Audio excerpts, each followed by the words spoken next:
Hello, Internet people. Welcome back to the channel. This is Jason, and it's time for a little bit of a rant. I don't have any notes today. I just want to talk about what's going on in the economy and what I've been doing lately with my channel.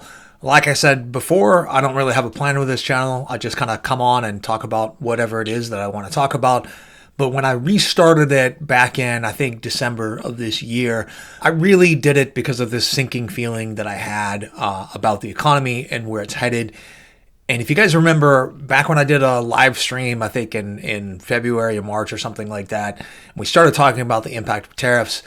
I did warn everyone that you were not going to see the effect immediately. You were going to see some effects in the stock market, but you weren't going to see the numbers that drive long-term performance in the stock market until we saw numbers reported on company profits and things like that.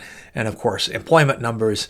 And all that is starting to come into play right now. I also told you guys that Palantir was going to do well in this type of environment. Because of their political connections, it was going to help them get government contracts. They're doing a lot of commercial contracts now too. They do have great products. It is a bit like investing in the Empire, as far as like the Star Wars universe goes. You are investing in the Empire with Peter Thiel as the head Sith behind all the politics, and he is still one greasy hamburger away from controlling the United States government. Because there is no J.D. Vance at all. He's a complete fiction that was created by Peter Thiel, and now he's a vice president. So these are the folks that are about to be in charge of our economy, and it's not looking good. And let's talk about that.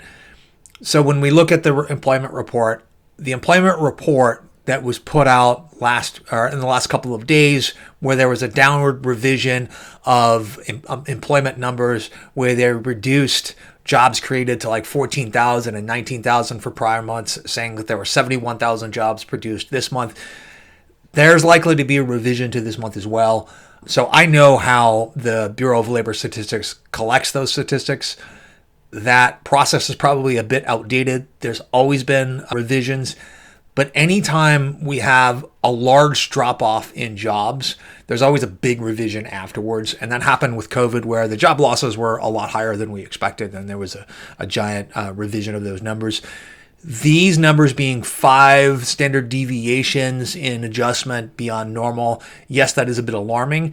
But I think it says a little bit more about the state of the economy than it does the method of data collection. I'm not saying there couldn't be an improvement in data collection, but I don't have the faith that we are going to get accurate numbers going forward, or more accurate numbers going forward. This next person is going to be a political appointee who is going to serve his masters. That's just what's going to happen. And that means that the data that we are getting is going to be less reliable. This is not just occurring with the Bureau of Labor Statistics. There was another data collecting agency, I can't remember the name of it, but all of those folks were fired by DOGE back in March and replaced with political appointees, which means that the data from that organization is no longer reliable as well. So that means that a lot of quants and quantitative traders are not going to have the data that they need to make decisions. It's going to slow down the decision-making process.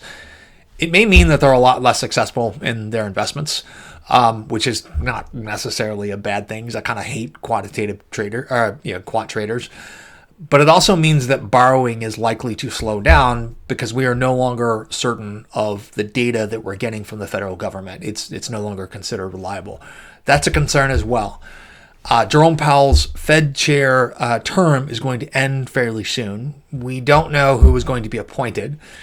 The appointment will almost certainly be someone who is going to do the bidding of the White House, almost certainly. However, let's remember that the Fed chair does not have ultimate power when it comes to making decisions. Those other Fed chairs have a vote as well. Yes, he's the face of the Fed. Yes, he has a vote on the Fed. He does not make policy like 100%. It is an effort from other people who are not political appointees. So there is some reason to be optimistic in that regard. The main issue that I have now is that we are starting to see cracks in the consumer, and we're starting to see cracks in corporate profits. And I don't know if we're going to tip 100% into recession, but I do think there's definitely going to be a slowdown. And I do think that inflation is back on the table. And I think that the people that it's going to hurt most is the consumer class, is the folks who are in the bottom 80% of the income bracket, largely because this country voted to transfer the burden of taxation from the wealthy to the working class in terms of the percentage of your income that you pay on taxes. This is what you voted for. Tariffs are not something that the country exporting pays. It's something the consumer pays. And I don't know how many times I have to say this, and I have this conversation weekly, that people think that the foreign countries are paying these tariffs. So what's going on in terms of tariffs and those trade deals? Not a lot. There's going to be a lot of announcements where trade deals are announced. It's going to be very flashy, and there's not going to be a lot of substance behind it. The biggest example is the trade deal that we have with Europe. 15% tariff is actually not enough to spur production here in the US in a lot of cases. For a lot of the higher end manufactured items that we want to be competitive here in the United States, it's not enough. But I'm telling you guys, there's a darker reason behind these tariffs. And it's really all about corporate welfare for some of the items that we do produce here. One of those is being cars. The darker reason behind that is that we're getting the working class, the bottom 80% of people, to provide corporate welfare to make corporations who move their operations overseas to be more competitive here in the United States. It is corporate welfare. They should be concentrating on innovating and improving efficiencies regardless of labor cost. But instead of investing in new technologies and automation, these companies move their operations to China, to Indonesia, to India, to all these other countries that have lower labor costs and didn't invest in innovation and automation. And the best example of this is the car industry. What the U.S. car industry is going through right now mirrors fairly effectively what went on with the U.S. car industry in the 1980s. In the 1980s, you could not get a good American car. They didn't exist. There was no American car that was reliable in the 1980s. And when the Japanese came over here and started making their cars in the early 1960s and 1970s and importing them to the United States, they weren't any more reliable than U.S. cars. But by the 1980s, they had really good service programs, they had great warranties, and they had great reliability. Think about this. I would rather own a 1998 Toyota 4Runner than with 275,000 miles on it than I would own any other SUV in that class made in 2025. I know it's going to be more reliable. I know that I can get another 250,000 miles out of that car with regular oil changes because it was manufactured for reliability. Everything else manufactured today in the United States essentially has a 150 to 200,000 mile limit on that car. And we know that it's planned obsolescence to a big degree. They're just not built to last anymore. They've done that for cost-cutting measures, and they just haven't invested enough in new technologies. If you travel outside of the country and you ride in a BYD vehicle or you ride in a Zeekr, you take one of their taxis. These cars are all available in Mexico, and I've been in them. I live pretty close to the Mexican border. It isn't just the fear of lower labor costs and Chinese cars being cheaper. It's that they're being manufactured with more advanced technologies. It's cut a lot of the labor cost out of building cars. For example, one of the largest NIO factories runs 24 hours a day, and they only have 600 employees, and they're expected to produce 400,000 cars this year with only 600 employees. Most of those people are maintaining automated equipment, right? So your labor costs are almost negligible in that respect because they've eliminated all of the labor out of that. So a lot of what's going on with the tariffs right now is just another form of corporate welfare. The working class is paying for American companies to be competitive with foreign countries they can import here, and it isn't necessarily because they have this huge labor cost advantage. A lot of it is because we've simply been outcompeted. We took our foot off the gas. We fell behind technologically. One of the areas where we haven't fell behind technologically, and we're going to see a lot of huge deals in this, and this is a lot of what is going on with the trade deals, is military technology. If you are involved in the national security state, then you're going to do very, very well in the next couple of years. There's tremendous investments in defense. The military budget is basically planned to go up by about $150 billion a year for the next 4 years.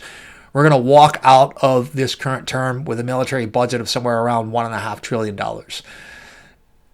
My gut feeling, and there's a lot of evidence to support this, but this channel is not about war. I do discuss war and how it affects economics. But my gut feeling is the United States is going to be involved in a land war in the next 2 to 3 years or so, probably 2 years at the outset.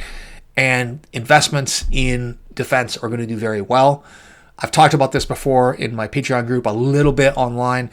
Because of the lack of trust in the reliability of the United States as a defense partner and as an economic partner, we're going to see a surge of investment in European arms manufacturers.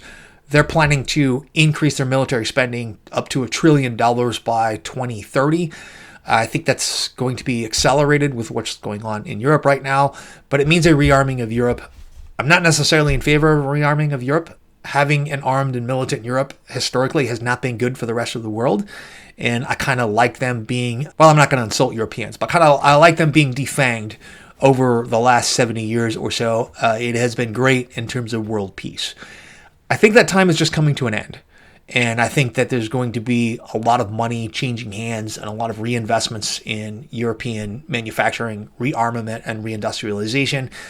And I think for the first time, it's probably the right time to start thinking about making investments in Europe again. I think they're going to go through a period of economic liberalization and innovation. I think it's going to start in the arms industry. So let's talk about that in the comments below. Just my rant for today. No plan, no notes, talking right to the camera like I didn't have anything at all in my mind. Insult me all you want in the comments below. Disagree with me. That's what this channel is for. Thank you very much and have a nice day.